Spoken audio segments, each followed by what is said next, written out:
आपने पूछा है तीर्थ किसे कहते हैं और तीर्थ वंदना कैसे की जाती है तथा कैसे जाने कि हमने तीर्थ वंदना की है।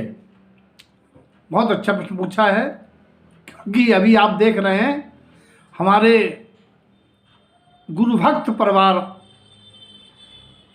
श्री बाबू साहब कुंडावाला परिवार बड़भागी है, पुण्यार्थी है, उनके पुण्य की अनुमोदना है, जिन्होंने अपने सहधर्मियों, नातेदारों और ऐसे लोगों को जो वंदना करने की भावना भाते हैं लेकिन किसी कारण से नहीं जा पाते हैं, और बहुत बड़ी बात है उन्होंने त्यागी वृत्तियों को भी अपने साथ चल कर के खूब पुनर्जन की भावना भाई, खूब धर्म लाभ लिया।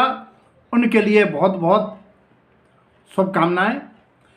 तो आपके प्रश्न का उत्तर यह है कि तीर्थ जहाँ से आत्माएं तृती हैं, यानी मोक्ष को प्राप्त होती हैं या मोक्ष प्राप्ति के साधनभूत जहाँ मोक्षगामी तीर्थंकरों के कल्याणक हुए, उन्हें व्यवहार से तीर्थ कहा जाता है।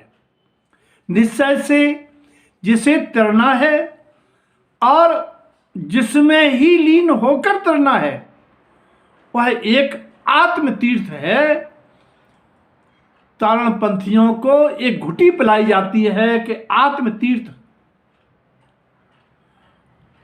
तीर्थ शब्द का अध्यात्म है, तैरने का मार्ग, ती अर्थ है। ये ती अर्थ आत्मा के गुण हैं, वही ती अर्थ आत्म स्वभाव, जिसे शब्दार्थ के रूप में रत्नत्रय कहते हैं, शुद्ध निश्चय नय से तीर्थ है।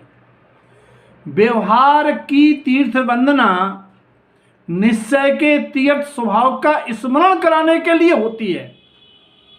बिना निश्चय के व्यवहार नहीं होता है, और वंदना तो उनकी सार्थक है जिन्होंने आगामी बंध न करने, कम से कम अशुभ बंध न करने के पुरुषार्थ रूप वहां कुछ त्याग किया है। यानी तीन अर्थमयी अपने को अनुभव करते रहने का संकल्प तथा तीन अनर्थ के त्याग की शक्ति प्रमाण प्रतिज्ञा लेना। तीन अनर्थ की शक्ति प्रमाण त्याग की जिन्होंने प्रतिज्ञा ली है, ना ली हो तो ले लें, जिन्होंने प्रतिज्ञा ली है, सही माने में उनकी है तीर्थ वंदना।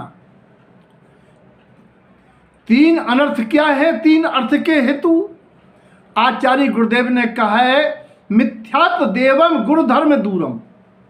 सपने में भी जिनमें देवपना नहीं है, वहां दर्शन करने का त्याग। जिनमें गुरुपना नहीं है, वीतरागता नहीं है, जो लोभी, लालची, विषयी, आरंभी, दुर्ध्यानी, पाखंडी, कुछ का कुछ कहने वाले, उनके पास नहीं जाएंगे।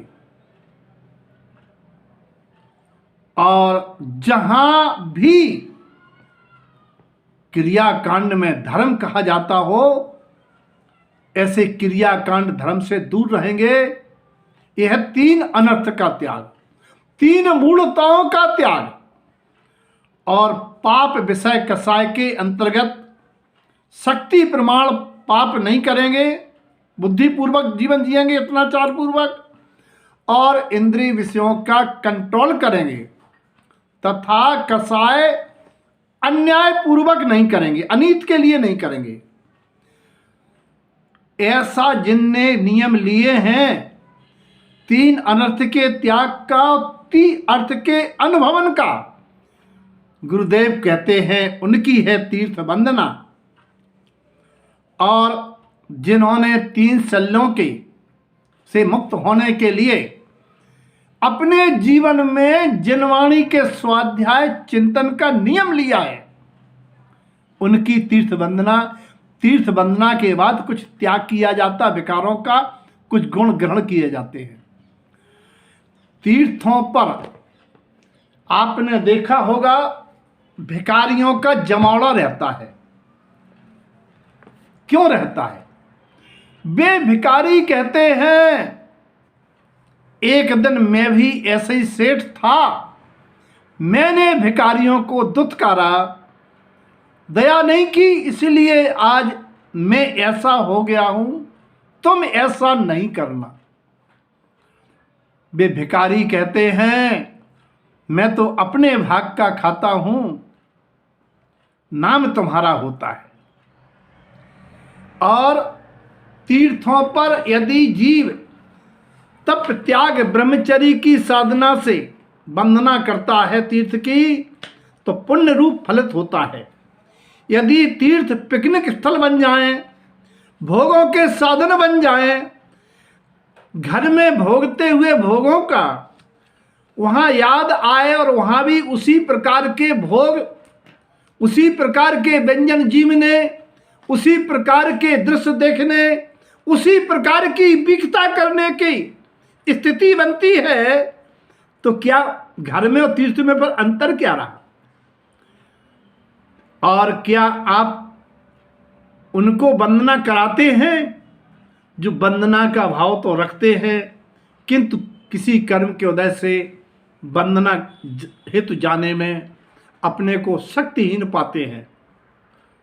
वास्तव में बहुत अच्छा होता है, हो रहा है समाज में, जिनको आज धनलक्ष्मी पुण्योदय से मिली है। हमने बासौदा वालों को देखा है और लोगों को देखा है जो आज समाज में तीर्थ वंदना के लिए ले जा रहे हैं, क्षेत्रों में विकास में सहयोगी बन रहे हैं, और जो क्षेत्रों पर भोजन आदि की व्यवस्था करा रहे हैं, वास्तव में उनका धन बहुत श्रेष्ठ है, उपयोगी है। और हम तो कहते हैं और धनवान बने, ऐसे जीव कुबेर बनते हैं, ऐसे जीव इंद्र बनते हैं, ऐसे जीवों का भविष्य और भी पुण्य की प्राप्ति का हेतु बनता है। सबके जीवन में इस प्रकार की वंदना का भाव आए, लेकिन गुरुदेव की बात को नहीं भूलना। 3 अनर्थ का त्याग का संकल्प है, 3 अर्थ की भावना का संकल्प है कि 3 अर्थ की अनुभव करेंगे, तब वो तीर्थ वंदना गुरुदेव की बात के अनुसार फलदायी होगी। अध्यात्म में सबके जीवन में तीर्थ वंदना फलित हो, ऐसी मंगल भावना।